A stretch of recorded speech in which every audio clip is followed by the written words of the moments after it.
Happy Friday, everybody. Another week, another episode. We have two interesting cases today. First case is a platelet-rich plasma injection for some bilateral sacroiliitis, potentially a little bit of some discogenic pain with some mild radicular pain, so pain that's radiating out of the back a little bit into the legs. That I think a lot of this is stemming from some instability in the lumbar spine. And then our second case today is an adipose stem cell procedure with some placental matrix for a patient who sustained a crush injury to the infrapatellar branch of his saphenous nerve. And so he has been suffering in pain now for quite some time, and conventional approaches have not been helpful. He's had steroid injections, physical therapy, a whole bunch, Graston, acupuncture, different things, and it has not been helpful and is only getting worse. And so the diagnosis was really straightforward on our physical exam. And so we are going to get that treated today with some nerve hydrodissections and some fascial plane hydrodissections, hopefully also going to help some of the lymphatics that were more than likely damaged in that process as well. It is Friday. We are going to let's get this going.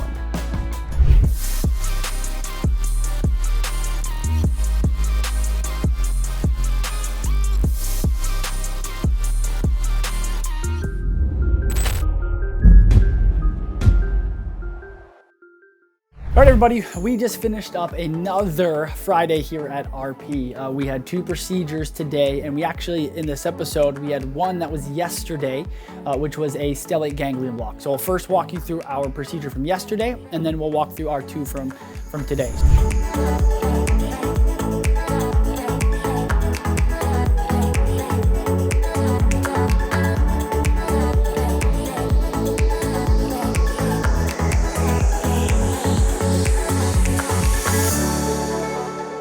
So yesterday we had a patient who we've been working with him for quite some time, and he has a traumatic experience around one of the knee surgeries that he had. And so this was now his fourth stellate ganglion block, but the third that I have performed for him over the last probably, I'd say 9 to 12 months or so, because I think we started before the pandemic, or it was right at the start of it. So been just about a year now, and he's had 4 of them, and every single time he has a really great response. This time, because of the new way that we are doing the stellate ganglion block here, which there's a research article comparing just doing the stellate ganglion block at the level of C6, and then also moving up more cephalad and doing a cervical sympathetic chain block at the level of C4, still on the ventral fascia of longus coli, and actually getting better outcomes for patients with PTSD. And so we have incorporated it with several of our patients, but this was the first time that we were able to do this with him. And every single time we do this, we just see such a more marked reduction in anxiety and triggering events from our patients. And so we're really excited to see how that goes for him.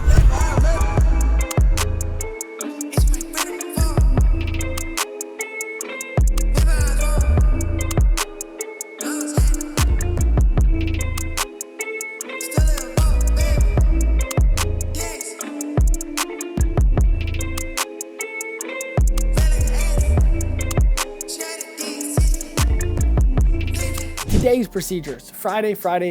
So we had 2 procedures today. First procedure was a case of low back pain. Patient injured her low back while doing a twisting, turning motion. In that process, we think that she developed some sacroiliitis, and there's potentially a little bit of discogenic pain going on. And so we ended up also doing a caudal epidural for her. But one of the areas that we were able to recreate quite a bit of her pain was the iliolumbar ligaments. Now, this ligament, kind of the main ligaments in the low back, this is one of the big ligaments that's going to attach the ilium to the actual lumbar spine. So basically your hip bone over onto your spine. And so that's the iliolumbar ligament.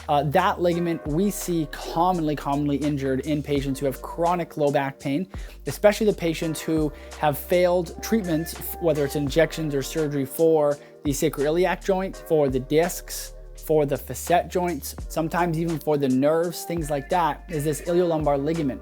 It is in a very specific location, like all ligaments, And so we have to be really precise when we are doing these injections, because what we're looking for is the transverse process of L4 and the transverse process of L5. The ligament is going to attach onto both of those, and so we need to treat the distal aspect of that. But then both of those also run to the ilium on the front side, and so we have to come still from the back side, but we have to angle our needle to get into the front side of the ilium. And so that recreated some pretty good pain for her today, so we're really confident about her procedure moving forward and helping her get back to doing what she loves.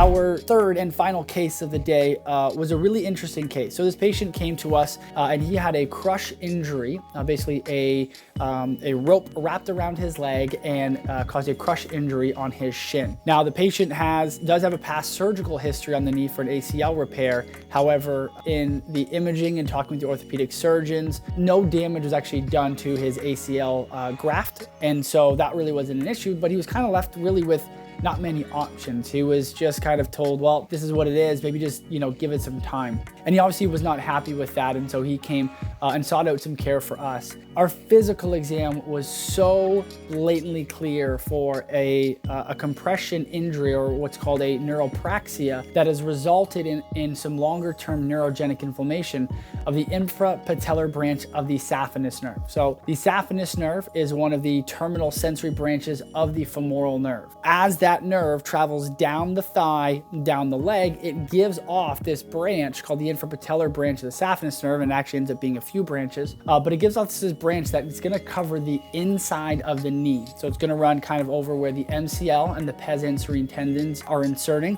and then actually over top of some of the patellar tendon. And so for him, our approach was going to be pretty simple. We did an adipose tissue transfer. So we took Microfat and Nanofat. We also added in a little bit of placental matrix, which I really, really like for the extracellular matrix component that's found in it, especially for his case, and I'll tell you why in a second. And we did some nerve hydrodissections of the infrapatellar branch of saphenous. We also did it for the saphenous nerve proper, and then also some fascial plane hydrodissections in that area, trying to get the adipose, the placental matrix. We also added in PRP in between these fascial planes because of the injury that happened, that crush injury. We have to step back to remember that during an injury like this, we are not just going to be damaging the nerves that are going to be contributing to our sensation of pain. We're also going to have damage to the lymphatic system. So the lymph nodes in that area and the lymphatic chains in that area, for him, were likely damaged in that original incident. One, we can kind of just presume, based off the injury that he had, where this rope got really tightly wrapped around his leg and then snapped, that probably injured some of the lymphatics. But also, the patient also gets some intermittent swelling that kind of goes into the lower leg. So it kind of goes down to the calf. Now, it's not present all the time, and so we know that there is some compensation that is happening, but he is getting this intermittent kind of lower limb swelling and pitting edema that no one's really been able to give him an answer for. My suspicion is that the lymphatic system was damaged during that injury, and so part of our goal with the procedure was not just to get the adipose, PRP, and placental matrix around the nerves, but to also get it just in the fascial planes, around the muscles, in the areas that these lymphatic chains are traveling. So that way we are able to provide some support for the lymphatic chains to heal and things like that. All in all, ended up being a really, really good day. It was fun. Full day here. I absolutely loved it. Please, if you made it to the end here, we've introduced some new stuff here with Fridays at RP. I'm sure you have noticed maybe some animations, maybe the GoPro footage. Please leave a comment. Would love to hear what you enjoyed, what you want to see more of, and we will see you next week.